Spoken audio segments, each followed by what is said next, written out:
Assalamualaikum warahmatullahi wabarakatuh. Innal hamdalillah nahmaduhu wa nasta'inuhu wa nastaghfiruh wa na'udzu billahi min shururi anfusina wa sayyiati a'malina. May yahdihillahu fala mudilla lahu wa may yudlil fala hadiya lahu. Asyhadu an la ilaha illallah wahdahu la syarika lah wa asyhadu anna Muhammadan abduhu wa rasuluhu amma ba'd. Ikhwatul iman, pemirsa Fatwa TV yang semoga senantiasa dirahmati Allah Subhanahu wa taala. Ramadan adalah momentum bagi kita untuk bisa bergegas dan menyegerakan langkah kita menuju ke rahmat Allah Subhanahu wa taala. Ramadan momentum bagi kita untuk bisa memacu langkah kita, mendekatkan diri dan kemudian menggapai pintu surga. Karena di bulan Ramadan pintu surga dibuka, pintu neraka ditutup. Jangan sampai apa yang kita dapat di Ramadan ini adalah kebiasaan mengantri di pintu-pintu mal untuk belanja, kebiasaan mengantri di belakang-belakang kasir untuk membayar belanjaan yang berkeranjang-keranjang. Ramadan bukan momentum untuk mengantri di belakang rumah makan, di belakang kasir rumah makan ataupun penjual dan penjajah makanan. Ramadan adalah momentum untuk berebut pintu surga yang telah Allah buka semuanya. Idza kanat awwal lailatin min Ramadan futihat abwabul jinan falam yughlaq minha bab. Bila Ramadan telah tiba, malam pertama Ramadan telah datang, maka seluruh pintu-pintu surga dibuka, tidak satu pun yang tertutup. Dan sebaliknya pintu neraka semuanya ditutup, tidak satu pun dibuka. Karena itu kondisi ini, dibukanya pintu surga semua, ditutupnya semua pintu neraka, ini adalah momentum yang paling tepat bagi kita untuk berlomba-lomba. Fastabiqul khairat. Kita berlomba-lomba untuk menjemput kerahmatan Allah Subhanahu wa taala dengan menjalankan amal-amal ibadah yang wajib, meninggalkan dosa, melipat gandakan amal-amal yang sunnah. Dalam hadis qudsi Allah Subhanahu wa taala berfirman, "Wa ma taqarraba ilayya 'abdi bi syai'in ahabbu ilayya mimma aftaradtuhu 'alaih." Tidaklah hambaku itu mendekatkan dirinya kepadaku dengan suatu amalan yang lebih aku cintai dibanding amalan yang telah aku wajibkan atasnya. Wala yazalu 'abdi yataqarrabu ilayya bin nawafil. Dan tidaklah seorang hamba terus-menerus mendekatkan dirinya kepadaku dengan mengamalkan an-nawafil, amal-amalan yang sunnah. Hatta uhibbah. Kecuali suatu saat aku akan betul-betul mencintai dia. Fa idza ahbabtu, kalau aku telah mencintai dia, kuntu sam'ahu alladhi yasma'u bi. Kuntu sam'ahu alladhi yasma'u biha, yasma'u biha. Maka aku akan menjaga telinganya yang dengannya dia mendengar. Wa basara allati yubsiru biha, dan aku akan jaga, aku akan kondisikan pandangannya yang dengannya dia melihat. Wa yadahu allati yabtishu biha, dan kedua tangannya yang dengannya dia menggenggam. Wa rijlahu allati yamshi biha, dan kedua kakinya dengannya dia melangkah. Subhanallah, betapa indahnya bila Anda selalu mendapatkan petunjuk, bimbingan. Setiap ucapan Anda, setiap pandangan Anda, setiap apa yang Anda dengar, semuanya benar, semuanya telah Allah pilihkan yang terbaik untuk Anda. Betapa indahnya hidup saat itu. Karena itu Ramadan momentum bagi kita untuk berlomba-lomba. Bukan hanya menjalankan yang wajib, sholat fardu, puasa Ramadan saja, tidak. Tetapi momentum bagi kita untuk berlomba-lomba dengan amalan-amalan sunnah. Terlebih kita sedang meninggalkan banyak aktivitas dunia kita, makan, minum, hubungan seks di siang hari Ramadan. Di saat jiwa kita betul-betul dalam kondisi prima untuk mengamalkan ibadah kepada Allah Subhanahu wa taala, nuansa masyarakat kita betul-betul kondusif bagi kita untuk berlomba mengamalkan ibadah. Kapan lagi kalau Ramadan kita belum mampu atau bahkan mungkin tidak mampu untuk melipat gandakan ibadah, maka kapan lagi kita akan melipat gandakan ibadah kita? Kalau Ramadan yang begitu indah, begitu agung nuansanya, semarak beribadah begitu terasa di semua tempat, tidak mampu mengobarkan semangat dalam diri kita beribadah, maka apa dan kapan lagi dalam diri kita akan berkobar semangat beribadah? Karenanya di bulan Ramadan ini mari kita berlomba-lomba berpacu melipat gandakan ibadah. Di antara hal yang sepatutnya kita lakukan adalah bagaimana kita mengkondisikan puasa kita betul-betul prima, maksimal, sempurna. Kita jaga puasa kita dari hal yang dapat menodainya, perbuatan dosa, maksiat, dan kita tunaikan sunnah-sunnahnya puasa. Salah satunya adalah dengan memakan, menyantap hidangan sahur. Karena hidangan sahur itu bagian dari ibadah, bukan sekedar preparing, persiapan agar Anda tidak kelaparan, bukan. Sahur itu sendiri adalah ibadah yang dengannya Anda bisa mendapatkan pahala dari Allah Subhanahu wa taala. Tasahharu fa inna fis sahuri barakah, kata Nabi. Santaplah oleh kalian hidangan sahur, karena hidangan sahur itu diberkahi oleh Allah Subhanahu wa taala.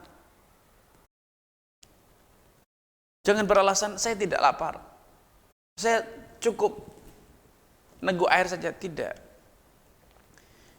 Jalanilah, lakukanlah, makanlah, santaplah hidangan sahur dengan semangat, bukan sekedar biar tidak kelaparan, bukan sekedar tidak kehausan, tetapi dalam rangka menjalankan ibadah. Ini adalah sebuah perintah, ini adalah sebuah keteladanan yang harus kita jalankan.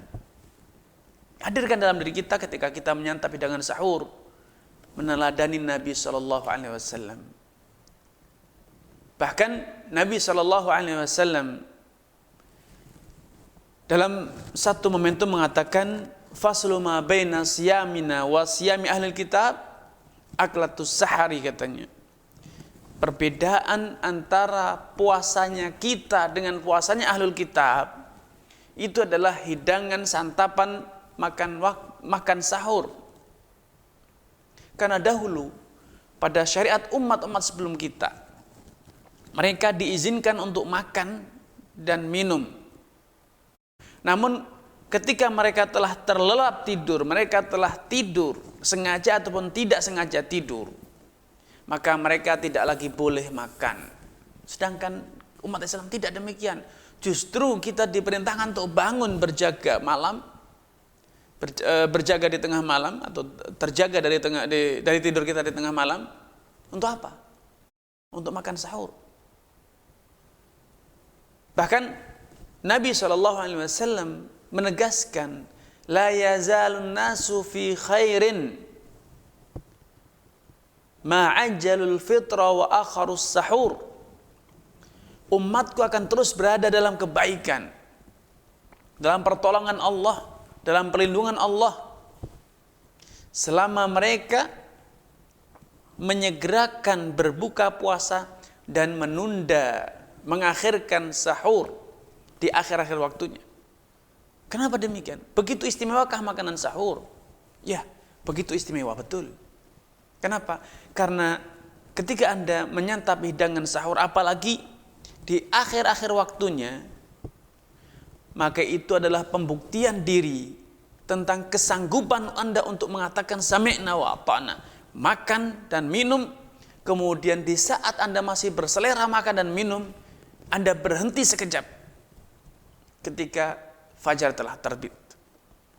Ini adalah pembuktian bahwa Anda memiliki kesanggupan yang luar biasa untuk senantiasa sami'na wa ata'na.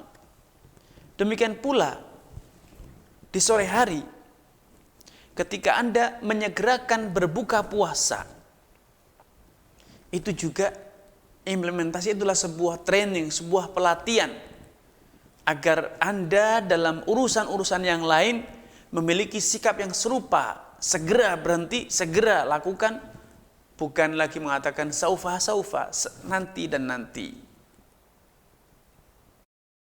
Tidak. Seorang muslim tidak akan mengatakan nanti dan nanti. Seorang muslim tidak layak untuk mengatakan sesaat lagi dan terus sesaat lagi, tidak. Tetapi seorang muslim akan berkata, al-an, sekarang juga aku lakukan. Ketika diperintahkan makan, maka dia makan dan segera makan. Tidak ditunda-tunda, tidak bertanya-tanya. Budaya orang-orang Bani Israel dulu, mereka ketika mendapatkan satu perintah, bukannya segera bergegas menjalankan, tapi bertanya dan bertanya dengan tujuan menunda dan menunda. Allah gambarkan perilaku mereka dalam Al-Quran. Ketika Allah perintahkan untuk menyembelih seekor sapi, apa yang mereka lakukan? Bukannya segera mengambil sapi yang ada, yang mereka miliki. Mereka sibuk bertanya, akhirnya yang tujuannya apa? Menunda, tidak ingin segera menjalankan perintah. Bertanya tentang umurnya, bertanya tentang warnanya, bertanya tentang sifatnya, kriterianya yang lebih detail. Subhanallah. Ketika Allah perintahkan mereka untuk berhenti dari berburu di hari Sabtu, apa yang mereka lakukan? Bukannya segera berhenti dan selesai dari aktivitas tersebut, tetapi mereka memikirkan, sibuk mengolah otak mereka untuk apa? Untuk tetap bisa berburu di hari Sabtu. Mereka pasang perangkapnya di hari Jumat, mereka ambil buruannya di hari Ahad. Ketika Allah Subhanahu wa taala perintahkan mereka untuk mengatakan hittah, yang itu semakna dengan istighfar. Ya Allah, gugurkan dosa kami. Semakna dengan astaghfirullah. Ya Allah, tutupilah dosa kami. Apa yang dilakukan oleh Bani Israel? Mereka bukannya segera mengatakan, namun mereka malah memplesetkannya dan mengatakan hentoh, gandum. Ketika Allah perintahkan mereka untuk masuk ke negeri yang Allah berkahi, yaitu Syam, Palestina, apa yang mereka katakan? Apa yang mereka lakukan? Bukannya mereka masuk ke negeri tersebut dengan segera, mereka mendatangkan 1001 alasan. Inna fiha qauman jabbarin. Di negeri tersebut ada pemerintah, ada penguasa yang jabbar, yang bengis. Wa inna lan nadkhula abadan madamu fiha, dan kami tidak akan masuk. Kami tidak akan sudi masuk ke negeri tersebut selama penguasanya mereka. Subhanallah. Itu budaya Bani Israel. Terus berusaha menunda. Allah melatih kita dalam ibadah puasa agar kita memiliki kesanggupan, kesiapan yang luar biasa. Selalu sami'na wa ata'na setiap kali ada perintah ataupun larangan. Ketika dilarang makan, Anda segera berhenti. Ketika dilarang berpuasa dan diperintahkan makan, Anda segera makan. Itulah salah satu adab, salah satu etika yang harus berhasil kita tanamkan dalam diri kita di saat kita berpuasa Ramadan, dengan makan sahur dan buka puasa. Ada hal penting lagi yang sepatutnya Anda camkan baik-baik. Subhanallah, makan dan minum itu adalah kebutuhan biologis Anda. Semua makhluk hidup butuh makan dan minum. Semua makhluk hidup di dunia ini, manusia ataupun binatang atau yang lainnya, butuh makan dan butuh minum. Sehingga makan dan minum itulah kebutuhan biologis. Namun demikian, memenuhi kebutuhan biologis itu bila dilakukan atas perintah, dilakukan sesuai dengan tuntunan, tata caranya, waktunya, niatnya, maka itu akan bernilai ibadah. Ini sebuah pelajaran penting bahwa seorang muslim sepatutnya mendermakan, sepatutnya menjadikan setiap aktivitas dia baik itu yang ada nuansa menuruti kebutuhan biologis, memenuhi hasratnya, keinginannya, menyenangkan aktivitas itu, hendaknya itu semua diniatkan untuk apa? Lillah. Diniatkan, diiringi dengan niat yang baik. Itu dalam rangka menjalankan perintah, dalam rangka membentengi diri kita dari hal-hal yang negatif, yang terlarang. Sebagaimana orang yang sahur, ketika bersahur, dia meniatkan agar dengan sahur dia lebih mampu untuk menjalankan puasa, maka ini bernilai ibadah. Demikian pula ketika Anda misalnya minum, Anda lebih bisa menjalankan ibadah puasa. Demikian pula ketika Anda tidur, agar Anda bisa qiyamul lail, berqiyamul lail, berjaga malam, atau salat malam, agar Anda bisa bangun subuh tepat pada waktunya, salat berjamaah subuh, maka ini bernilai ibadah. Dahulu sebagian salaf mengatakan, inni ahtasibu 'ala Allah fi naumati kama ahtasibu 'ala Allah fi qaumati. Dahulu aku itu selalu mengharapkan pahala dari Allah dari tidurku sebagaimana aku mengharapkan pahala dari sholatku. Sehingga seorang muslim yang menyantap sahur, ketika menanamkan dirinya, ini adalah wasilah, ini adalah cara yang aku lakukan agar aku bisa menjalankan puasa dengan sempurna tanpa mengganggu ibadahku yang lain, maka sahur Anda bernilai ibadah. Ketika Anda menyantap hidangan buka puasa, Anda meniatkannya ta'asiyan bi Rasulillah, meneladani Rasulullah SAW, bukan karena Anda tidak lagi mampu untuk meneruskan puasa, tidak, tapi inilah tuntunan Nabi, demikianlah sunnahnya Nabi. Kemudian Anda juga niatkan dengan berbuka puasa di sore hari untuk menjaga hati Anda agar tidak timbul kebosanan dan kejenuhan terhadap ibadah. Karena orang yang memaksakan diri menjalankan ibadah sampai betul-betul kelelahan baru berhenti, menjalankan ibadah sampai betul-betul kehabisan energi, tanpa sadar, pelan namun pasti akan tumbuh dalam dirinya benih-benih kebencian, kebosanan terhadap ibadah. Ketika Anda menyantap hidangan puasa dengan menghadirkan niat semacam ini agar tidak ada kebosanan, ketika Anda menyantap hidangan berbuka puasa dengan niat untuk menjaga, memproteksi jiwa Anda agar tidak jenuh dengan ibadah, tidak bosan dengan ibadah, maka ini adalah sebuah ibadah tersendiri. Sehingga makan Anda itu akan bernilai ibadah. Ketika di malam hari Anda melampiaskan nafsu Anda kepada istri Anda dengan niat agar esok hari ketika Anda berpuasa tidak terganggu pikiran Anda memikirkan urusan seks, urusan berhubungan badan dengan istri, maka itu adalah bernilai ibadah. Ya, sampai-sampai Nabi SAW, kalaupun di luar Ramadan, Nabi mengingatkan akan hal ini dengan mengatakan, wa fi bud'i ahadikum shadaqah. Dan ketika kalian melampiaskan nafsu kalian, nafsu birahi kalian kepada istri kalian, itu bernilai ibadah, bernilai sedekah. Para sahabat heran, ya Rasulullah, ayat ahaduna syahwata, ya Rasulullah, logiskah kami mendapatkan pahala padahal kami dalam konteks melampiaskan nafsu, melampiaskan syahwat? Nabi meluruskan pola pikir sahabat ini dengan mengatakan, ara'aita law wada'a fi haram akan ali wizr. Menurut kalian, kalau dia melampiaskan nafsunya itu dengan cara yang haram, berzina, bukankah dia berdosa? Tentu. Maka kata Nabi, fakadzalika idza wada'a fil halal. Demikian pula kalau dia salurkan dengan cara yang halal, maka itu mendatangkan pahala. Bukan hal yang aneh.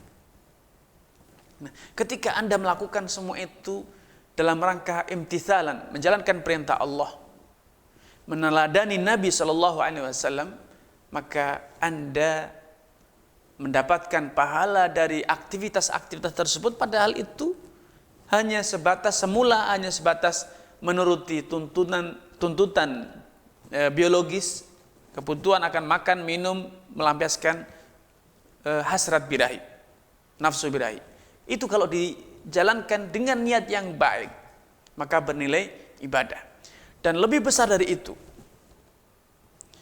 aktivitas kita menyantap sahur, menyantap hidangan buka puasa, seharusnya menuntun kita kepada satu kesadaran bahwa ibadah itu bukan pada bangkit atau duduknya kita, makan atau tidak makannya kita, tidak. Inti dari ibadah itu adalah pada kepatuhan Anda kepada Allah Subhanahu wa taala. Hari sama saja. Diawali dengan terbitnya fajar, terbenamnya matahari, di bulan Ramadan atau di luar bulan Ramadan sama saja. Tidak ada bedanya, itulah hari. Dengan terbit dan terbenamnya matahari, itulah hari. Namun demikian, kenapa Anda begitu bersemangat menjalankan ibadah puasa Ramadan? Anda merasa berdosa kalau tidak puasa di bulan Ramadan, tapi Anda tidak merasa berdosa di hari-hari yang lain di selain Ramadan. Apa yang menjadikan persepsi Anda berubah? Bahkan ketika nanti malam pertama bulan Syawal tiba, Anda berubah keyakinan lagi dengan mengatakan bahwa puasa pada hari Id itu haram hukumnya, tidak boleh puasa, Anda harus makan. Apa yang menjadikan semuanya itu berubah? Bukan bulannya, bukan mataharinya, bukan diri Anda atau yang lainnya. Itulah perintah Allah. Sehingga kalau dalam diri kita tumbuh kesadaran bahwa ibadah itu sebetulnya dalam menjalankan perintah, kepatuhan kita, itu adalah cara Allah Subhanahu wa taala untuk mengukur kepatuhan kita, kesanggupan mental kita. Allah tidak butuh kepada makanan, tidak butuh kepada minuman kita. Allah tidak butuh kepada harta kita dalam zakat, tidak butuh pada darahnya hewan korban kita. Allah telah tegaskan dalam urusan penyembelihan hewan korban, la yanalallaha luhumuha wala dima'uha walakin yanaluhu taqwa minkum. Allah tidak akan pernah mengambil, memungut ataupun mendapatkan bagian dari darah hewan korbanmu ataupun daging hewan korbanmu, tidak. Tetapi yang Allah dapatkan dari penyembelihan hewan korban adalah ketakwaan, kepatuhan kita terhadap perintah, kesanggupan kita berkorban lillah, kesanggupan kita untuk mengorbankan apa yang kita cintai, harta, makanan, nafsu, semua kita korbankan lillah azza wa jalla. Inilah hakikat dari ibadah. Karena itu, ketika kita patuh kepada Allah, patuh terhadap sunnahnya Nabi, Allah jadikan hidangan sahur itu membawa keberkahan. Tatkala kita juga tunduk dan patuh kepada perintah Nabi, tuntunan Nabi agar kita menyegerakan buka puasa, idza gharabatis syamsu, idza aqbala lailu min hahuna wa hahuna, wa adbaran naharu min hahuna wa hahuna, kata Nabi. Kalau malam itu telah tiba menyelimuti dari seluruh penjuru, artinya betul-betul gelap telah tiba. Dan siang itu telah pergi dari segala penjuru, betul-betul gelap, artinya setelah tibanya malam. Faqad aftara as-shaim, maka orang yang berpuasa itu telah wajib untuk berbuka, tidak boleh ditunda. Ketika Anda tunduk dan patuh meneladani Nabi SAW dalam aktivitas Anda, maka itulah hakikat dari ibadah. Ibadah bukan laparnya, bukan makannya. Nilai ibadah itu adalah pada kepatuhan Anda. Pada kepatuhan Anda. Sejatinya urusan makan dan minum sama saja. Tetapi berbeda nilainya ketika ada tuntunannya. Berbeda nilainya ketika Anda niatkan untuk beribadah. Kemarin bisa jadi Anda juga tidak makan, tidak minum, tapi itu tidak bernilai ibadah karena ternyata Anda tidak makan, tidak minum, tujuannya adalah karena diet. Sekarang menjadi ibadah dikarenakan apa? Karena Anda meniatkannya sebagai ibadah, kepatuhan kepada Allah, apalagi Anda meniatkannya sebagai rukun Islam Anda. jadi rukun Islam Anda. Dengan memiliki pemahaman semacam ini, maka setiap aktivitas kita akan bernilai ibadah, mendatangkan pahala dan dicintai Allah Subhanahu wa taala. Di antara hal yang sepatutnya kita fahami di bulan Ramadan ini, Ramadan momentum untuk memperbanyak doa kepada Allah Subhanahu wa taala. Terlebih ketika Anda bersantap sahur ataupun bersantap buka. Sahur Anda lakukan di saat Allah Subhanahu wa taala turun ke langit dunia seperti ke akhir malam. Ketika Anda berbuka, itu adalah satu momentum yang luar biasa. Lisaimi da'wa inda fitri da'watun la turad. Artinya orang yang berpuasa ketika tiba saatnya menyantap hidangan puasa, hidangan berbuka puasa, Allah berikan satu reward, satu pahala, satu kelebihan, satu bonus yang luar biasa, bahwa ketika Anda sedang berbuka puasa, Anda memiliki satu momentum, satu kesempatan untuk memanjatkan doa yang tidak mungkin Allah tolak. Pasti Allah kabulkan. Da'watun la turad. Satu kesempatan berdoa kepada Allah yang tidak akan ditolak, pasti Allah kabulkan. Kenapa? Karena ketika Anda sampai pada puncak ibadah puasa, yaitu ketika Anda berbuka, maka itu momentum yang sangat indah, di mana Anda telah berada pada puncak, pada akhir dari rangkaian ibadah Anda. Maka ini satu momentum yang sangat tepat bila kemudian Allah berikan satu keutamaan bagi Anda, yaitu doa Anda pasti dikabulkan. Karenanya marilah momentum puasa ini kita jadikan sebagai momentum untuk merubah pola pikir kita, merubah gaya hidup kita, sehingga betul-betul dari ujung rambut hingga ujung kaki, di semua aktivitas kita, sejak kita bangun hingga tidur kembali, semua itu kita bungkus, kita kemas dengan nuansa ibadah, dengan niat menjalankan perintah, niat untuk mensupport, menyukseskan langkah kita dalam menjalankan ibadah kepada Allah Subhanahu wa taala. Ma khalaqtul jinna wal insa illa liya'budun. Karena itulah misi kita. Tugas kita di dunia ini adalah membuktikan diri bahwa kita adalah hamba Allah dan kita hanya beribadah kepada Allah Subhanahu wa taala, dan kita hanya memperuntukkan setiap aktivitas kita lillahi azza wa jal. Kurang dan lebihnya mohon maaf. Billahi taufiq hidayah. Wassalamualaikum warahmatullahi wabarakatuh.